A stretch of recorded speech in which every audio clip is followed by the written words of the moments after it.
Hello friends, क्या आप जानते हैं कि हम पूरे जीवन सुखी कैसे रह सकते हैं?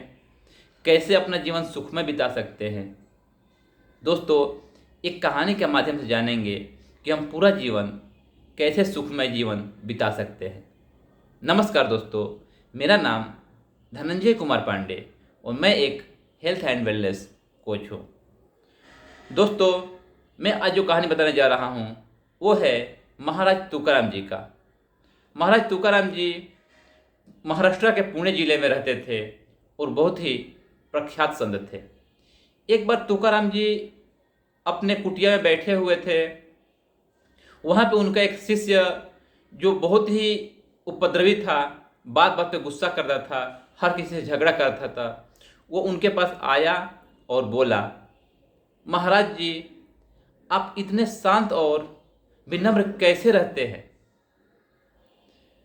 तो महाराज जी ने बोला कि ये तो मैं अपने अंदर की राज नहीं जानता हूँ, लेकिन मैं तुम्हारा राज जानता हूँ कि तुम इतने जो परेशान रहते हो, क्यों रहते हो।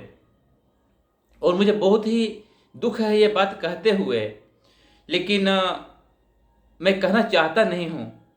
लेकिन शिष्य ने बोला कि नहीं महाराज जी, आप ये बात मुझे बता दीजिए। तब तुकाराम जी ने कहा कि शिष्य, तुम एक सप्ताह में मर जाओगे, यानी कि 7 दिन बाद तुम मर जाओगे, उससे मैं बहुत ही दुखी हूं। यह सुनकर शिष्य भी थोड़ा मायूस हुआ, लेकिन गुरु को प्रणाम किया और वहां से निकल गया। जैसे वो गया, उसके रास्ते में जो भी व्यक्ति मिल रहे थे, उसने जो भी गलतियां किया था जीवन में, उसे सब कुछ याद आने लगा और उसने सब लोगों से माफी मांगने लगा। और जो जो गलतियां करता था वो गलती करना छोड़ दिया और हर एक की आदमी को, हर एक वस्तु को, हर एक जो भी उसे मिलता था, जीव जंतु, सबका इज्जत देने लगा। क्योंकि उसे पता चल गया था कि सब लोग झूठ बोल सकते हैं, लेकिन संत तुकाराम जी झूठ नहीं बोल सकते हैं, उनका कहना सत्य ही होगा। उसने भक्ति में भी ध्यान देने लगा, पूजा पाठ करने लगा, परिवार के साथ में एक अलग माहौल बन गया। सबसे अच्छे बात करना, विनम्रता से बात करना, शांतिपूर्वक बात करना, और उसके अंदर बहुत बड़ा चेंज आ गया। जब वो 6 दिन बीत गया, 7वां दिन आया, तो उसने सोचा कि चलो आज तो आखिरी दिन है, एक बार और चल के संत जी से मिल लेते हैं। उसने संत तुकाराम जी के दरबार में गया। वहाँ पे जाने के बाद में उन्हें प्रणाम किया और बोला, महाराज जी, आज मेरा आखिरी दिन है, मैं सोचा आपसे मिल लूँ और मैं आपके पास आया हूँ। तो महाराज जी बोले कि ये बताओ, जो तुम्हारे साथ पिछले 6 दिन बीता वो तुमने कैसे एंजॉय किया, क्या किया, कैसा रहा वो 7 दिन, पिछले का 6 दिन। तो जो शिष्य था वो बताया कि महाराज, वो मेरा दिन जो 6 दिन है सबसे परफेक्ट और बहुत ही बढ़िया दिन था और मुझे बहुत ही खुशी मिला और मैं बिल्कुल अपने अंदर से शांति महसूस कर रहा हूँ।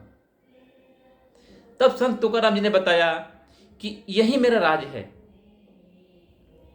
हम लोग को जीवन 7 दिन का ही मिला हुआ है, सोम मंगल बुध गुरु शुक्र शनि रवि, इसके बाद 8वां कोई दिन है ही नहीं। तो हम क्यों न ये मान लें कि हम 7 दिन के लिए ही हैं और अच्छे कर्म करें। आज सोम आ रहा है, कल मंगलवार आएगा, तो हम वो काम करते जाएं और अच्छे से अपना जो जीवन है, जो ये हमारे पास दुनिया मिली हुई है, जो हमें अपना ब्रह्मांड यूनिवर्स ने हमें दिया है, उसका हम फायदा उठाएं। लेकिन दोस्तों, हम लोग दूर का सोचने के लिए अपने अंदर ईगो भर करके पता नहीं क्यों जी रहे हैं और अपने जीवन को हम नर्क बनाए जा रहे हैं। दोस्तों, संत की बातें सुन करके जो शिष्य था वो भी प्रभावित हुआ और उसने अपना जीवन जो 6 दिन पहले जिया था उसको जीने लगा। तो इस कहानी से शिक्षा ये मिलती है कि हमें अपने प्रेजेंट में ही रहना है। गीता में भी कहा गया है कि भविष्य की चिंता न करें, भूत में पश्चाताप न करें, और वर्तमान चल रहा है और वर्तमान में ही हम लोगों को जीना चाहिए। लेकिन हम लोगों को जो वर्तमान है ना, वो एक्सेप्ट ही नहीं करते हैं हम लोग। और पता नहीं क्यों नहीं करते हैं एक्सेप्ट। दोस्तों, मैंने एक बुक मंगाया जिसका नाम था शक्तिमान वर्तमान। लेकिन ये बुक मंगाया हुआ मुझे लगभग 1 महीना हुआ है, लेकिन मैं इसका एक भी पेज नहीं पढ़ पाया हूँ। बहुत बार कोशिश किया पढ़ने के लिए, लेकिन कुछ ना कुछ काम में आ जाती है। और जब इस किताब को खरीदा मैंने, जिस लाइन को पढ़ करके, उस लाइन में ये भी लिखा हुआ था कि वह व्यक्ति भी 2 साल तक ये किताब रखा था लेकिन नहीं पढ़ पाया था। और जितने लोग ये बुक खरीदे हैं, मैं इसके बारे में रिसर्च किया, वो लोग भी नहीं पढ़ पाते हैं। इस बुक को कोई कंप्लीट नहीं किया। अगर आपको भी चैलेंज लेना है तो ये बुक खरीद करके ट्राई कर लीजिए। दोस्तों, हम लोग वर्तमान में जीना ही नहीं चाहते हैं।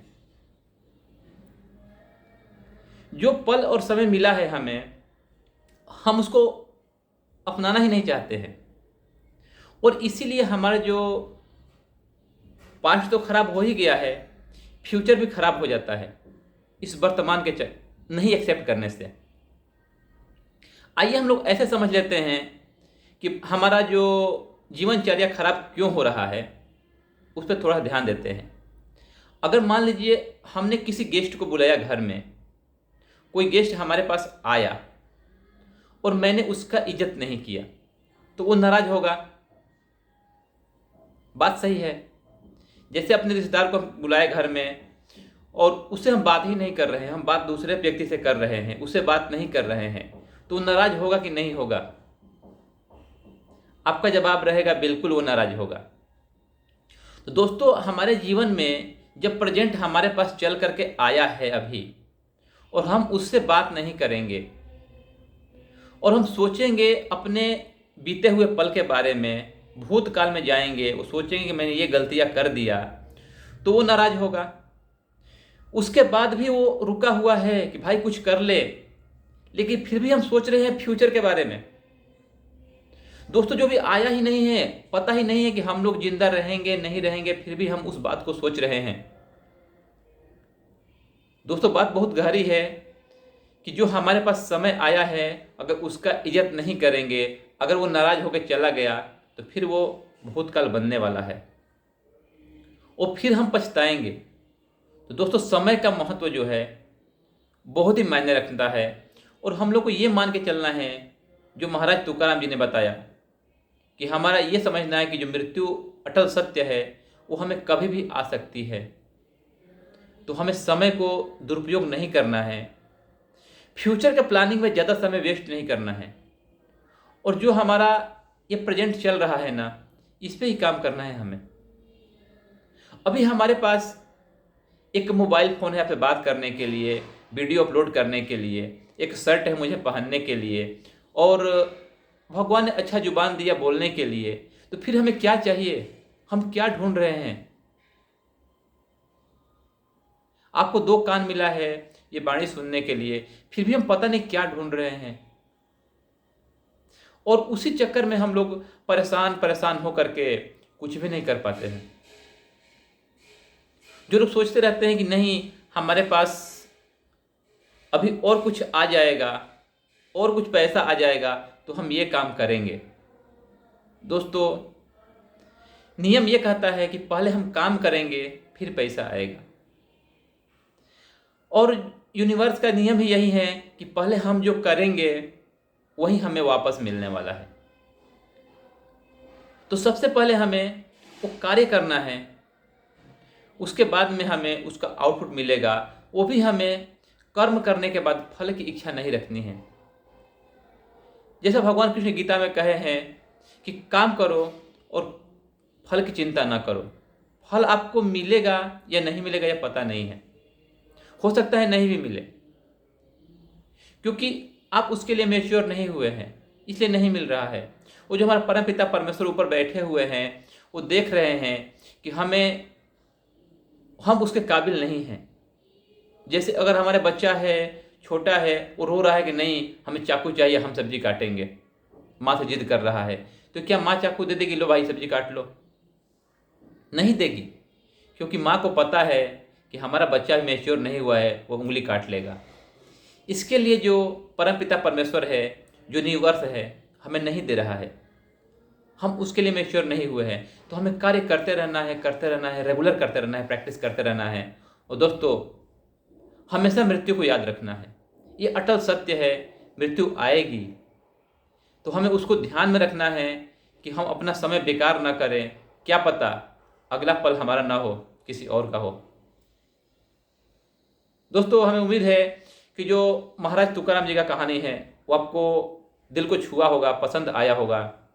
अगर आपको पसंद आया तो वीडियो को लाइक करें, चैनल को सब्सक्राइब करें, ताकि आने वाली हर वीडियो आपको मिलती रहे। थैंक यू दोस्तों, टेक केयर, बाय बाय।